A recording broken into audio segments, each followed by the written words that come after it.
kasih Bu atas waktunya. Ya, sama-sama. Dari dosen itu ada 4 pertanyaan untuk melakukan wawancara gitu Bu. Itu yang pertama itu bagaimana optimasi media pembelajaran geografi di sekolah? Apakah menggunakan atlas, globe yang dipakai dan seberapa sering pemakaiannya?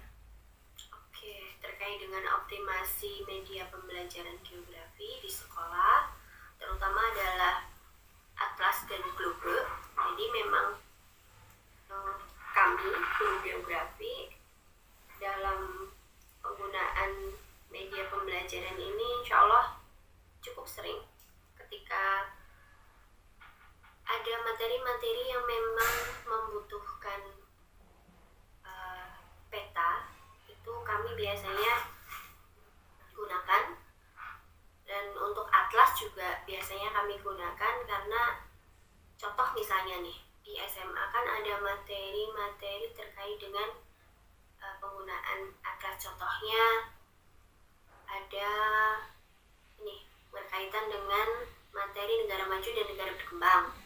Nah itu kan untuk otomatis anak itu harus menggunakan media atlas. Ya apalagi kalau misalnya kemudian ada tugas untuk membuat peta persebaran negara maju dan negara berkembang, otomatis kan membutuhkan itu. Kemudian untuk global memang di kami ada, tapi untuk saya sendiri, jika anak-anak ingin menggunakan global, kami arahkan ke perpustakaan.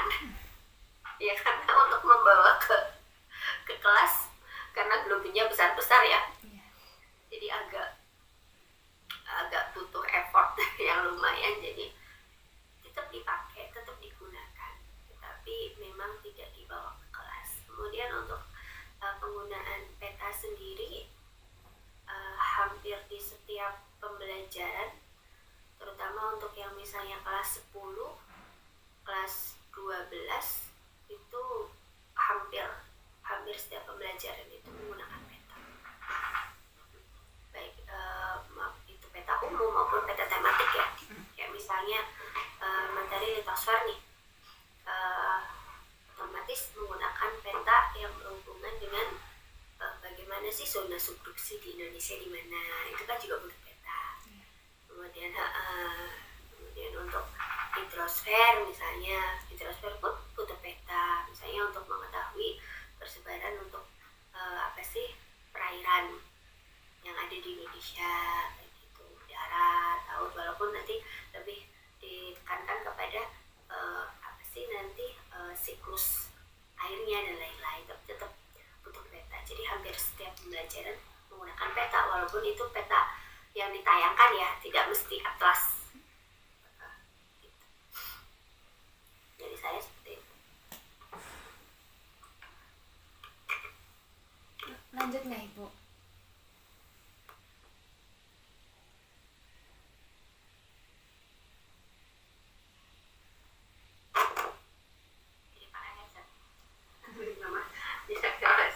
Ya silakan untuk nomor 1 seperti itu. Selanjutnya, bagaimana pemanfaatan media audiovisual untuk media pembelajaran, seberapa sering? Oke, audiovisual berarti ini media yang bisa dilihat dan didengar ya. Untuk media audiovisual itu hampir setiap kali pembelajaran ya, hampir setiap kali pembelajaran mesti menayangkan gambar. Kemudian jika karena misalnya ini ya untuk lebih memahamkan, biasanya saya tayangkan video. Ya, video nyari di mana-mana lah ya, bukan video buatan sendiri. Tapi video nyari di mana-mana ya, walaupun durasi 2 menit, maksimal 3 menit, itu biasanya saya ini kan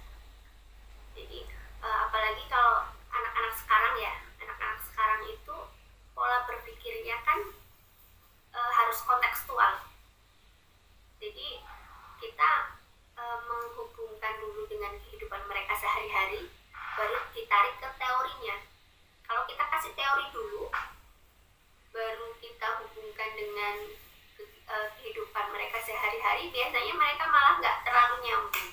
Tapi ketika kita ini kan kontekstual dulu, apa yang mereka lihat, apa yang ada di dekat mereka, baru kemudian ditarik ke teorinya. Itu malah biasanya bisa, contoh misalnya kayak konsep geografi kayak gitu, itu kan sesuatu yang kalau menurut saya materi kelas 10 bab 1 pengetahuan dasar geografi itu malah justru materi yang paling susah kalau menurut saya, karena itu hubungannya dengan analisis kan. Nah, konsep geografi, konsep populasi kayak apa, kalau kita langsung ke teorinya lah mereka akan bingung. Tapi kemudian ditayangkan gambar atau ditayangkan video tentang pola, ini loh contohnya seperti ini, coba kalau menurut kalian yang seperti ini berarti pola itu apa, itu mereka nanti bisa malah justru mengambil kesimpulan sendiri. Ya, jadi memang untuk ditanya seberapa sering, itu sering sekali, hampir ya, saya tidak mengatakan setiap, tapi hampir di pembelajaran itu saya tayangkan ya minimal gambar, minimal sekali itu gambar. Nanti penguatannya saya berikan yang ada audionya, yaitu video. Jadi memang itu menjadi sesuatu kebutuhan yang sekarang itu tidak bisa ditinggalkan untuk audio visual. Selanjutnya, bagaimana pemanfaatan perpus sekolah oleh guru geografi, seberapa sering dan untuk apa? Oke, untuk perpustakaan seberapa sering saya menggunakan, saya termasuk tidak sering. Mengapa? Karena kan harus booking dulu ya. Itu. Dan untuk pemanfaatannya untuk apa? Biasanya perpustakaan itu saya gunakan ketika saya berikan suatu permasalahan. Ya, suatu permasalahan, kemudian dalam menyelesaikannya itu saya minta mereka untuk kajian pustaka. Itu biasanya saya arahkan ke perpustakaan. Untuk di kegiatan pembelajaran memang tidak terlalu sering, tapi misalnya untuk yang tugas kayak gitu, biasanya saya minta untuk mereka cari. Contoh misalnya kayak kemarin ada kelas yang saya minta untuk di materi kelas 10 kan ada ini 5W1H. Nah itu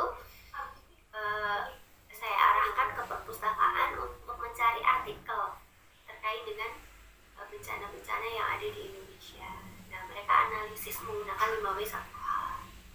Nah itu biasanya kayak gitu ya, tergantung kebutuhan kalau saya perpustakaan. Jadi tidak hanya perpustakaan saja sih, tapi misalnya lingkungan-lingkungan yang memang bisa dimanfaatkan untuk pembelajaran geografi. Contoh kayak situ elok, itu juga bisa dimanfaatkan untuk pembelajaran geografi. Ya, hanya, tapi seberapa seringnya tidak terlalu sering. Itu seperti itu. Yang terakhir, apakah Bapak Ibu guru menggunakan pengetahuan lokal dalam proses pembelajaran? Oke, pengetahuan lokal berarti ini berhubungan dengan apa-apa yang ada di sekitar atau bagaimana ini? Nggih, di sekitar lingkungan sekolah. Oke, kalau itu sering sekali. Ya karena itu tadi saya menggunakan prinsip pembelajaran kontekstual. Jadi saya memanfaatkan apa yang ada di sekitar dulu, karena itu adalah yang paling dekat dengan anak-anak.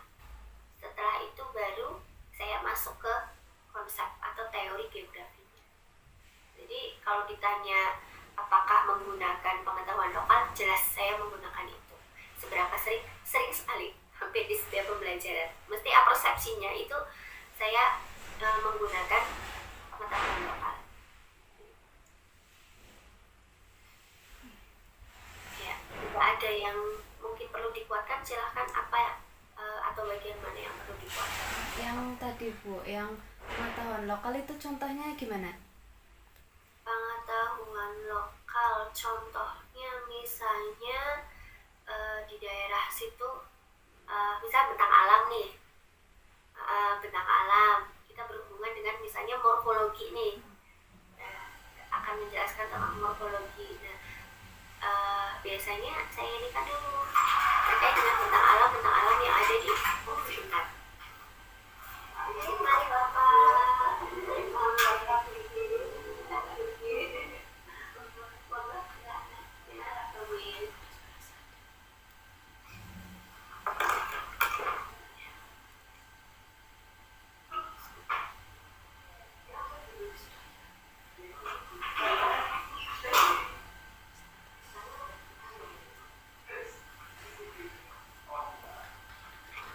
Maaf ya, kamu dari unsur hadir. Saya ini dulu selesaikan ini dulu baru ke sana, nggak apa-apa. Jadi terkait dengan tadi ya pengetahuan lokal, misalnya ada bentang alam, materi morfologi.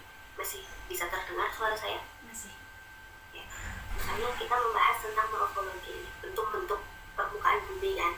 Nah, itu nanti saya akan menggunakan apa yang ada di sekitar. Contoh misalnya di sekitar kalian atau di sini, coba amati di sini ada apa saja sih bentang alamnya. Oh ternyata ada sawah, ada gunung, kemudian ada danau dan lain-lain. Nah itu dari situ baru nanti kita ke konsep morfologi. Apa sih morfologi itu? Ternyata di sekitar kita saja, dekat saja, bentuknya kan beda-beda. Nah itu yang dimaksud dengan kontekstual itu seperti itu. Jadi beda-beda nih, tidak sama, tidak seperti yang ada di peta nih. Kalau di peta kan halus ya, daftar semuanya, iya. Tapi ternyata enggak, ternyata bahwa apa sih namanya, morfologinya itu beda. Apalagi kalau misalnya kita berbicara tentang morfologi dasar laut, kan kita nggak melihat. Kita mau membicarakan, ya loh sebetulnya morfologi dasar laut itu ternyata seperti ini. Nah itu juga saya menggunakan pengetahuan lokal yang ada di sekitar terkait dengan bentang alam itu. Nanti saya bawa ke situ. Oh, ternyata antara darat dan laut itu tidak jauh berbeda. Nah, gitu. Loh, kok bisa? Nah, kalian lihat contoh misalnya Gunung Krakatau. Itu kan gunung yang ada di perairan. Iya, nah itu ternyata memang kemudian ada palung, ada ini kayak gitu. Coba kalian berenang misalnya, semakin ke jauh ke laut, maka itu kan semakin dalam. Nah itu juga apa sih namanya, ternyata di laut pun morfologinya tidak jauh beda dengan yang ada di darat. Contohnya seperti itu. Jadi memang pengetahuan lokal itu digunakan untuk pembelajaran kontekstual, kemudian menarik ke teori-teori seperti itu. Gitu. Ada yang perlu dikuatkan lagi? Insya Allah cukup. Oke, penjelasan atau jawaban saya bisa membantu? Bisa. Kalau tidak membantu atau kurang atau apa begitu, bisa chat aja via WA ya. Untuk ibu misalnya, kok yang nomor 1 ini seperti ini kira-kira bagaimana, atau ternyata masih penjelasan yang saya sampaikan masih kurang seperti itu, saya chat aja, WA aja, tidak apa-apa.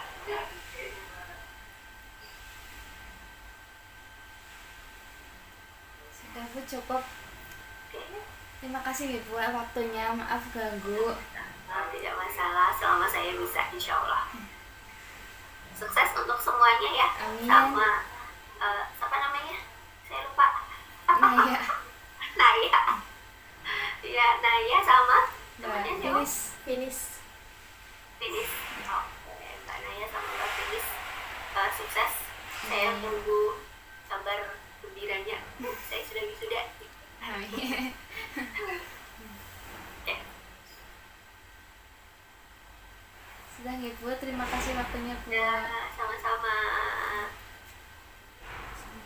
Assalamualaikum. Waalaikumsalam warahmatullahi wabarakatuh. Ya, boleh, silakan dimatikan saja. Izin Ibu. Ya, silakan.